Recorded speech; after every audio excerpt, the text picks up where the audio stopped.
ថ្ងៃនេះដែរនាងខ្ញុំសូមបង្ហាញជូនអំពីបងប្អូនដែល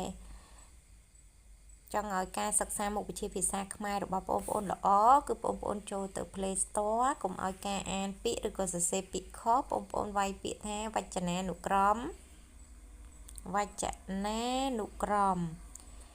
អ្នកគ្រូរើសយកវចនានុក្រមខ្មែរឆ្នាំ2022ព្រោះបានកែសម្រួលរួចរាល់ហើយអញ្ចឹងបងប្អូនដោនឡូតម្នាក់មួយមកទុកសម្រាប់សរសេរនិងអានពាក្យឲ្យត្រឹមត្រូវហើយអ្នកគ្រូអត់អាប់ដេតទេអ្នកគ្រូថយត្រឡប់មកវិញហើយនឹងបង្ហាញពាក្យទៅកាន់បងប្អូនមើលចាអញ្ចឹងនេះមួយនេះអ្នកគ្រូដោនរួចរាល់ហើយណាវចនានុក្រមឆ្នាំ2022ណា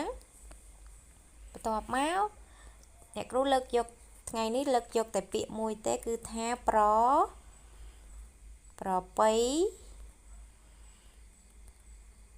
ណីចាបងប្អូនណាបញ្ជាក់ណាពាក្យនេះមិនមែនអានថាប្រពៃណីដោយបងប្អូនទេ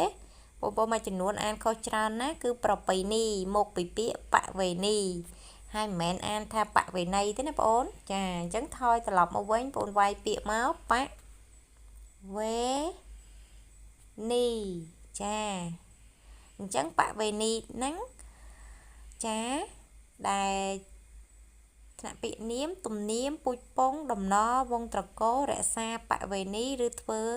បុណ្យទានតាមប្រពៃណីអញ្ចឹងអ្នកគ្រូថ្ងៃនេះបញ្ជាក់ពាក្យចំនួន1ឲ្យបងប្អូនអានឲ្យបានត្រឹមត្រូវណាកុំអានខុសទៀតណា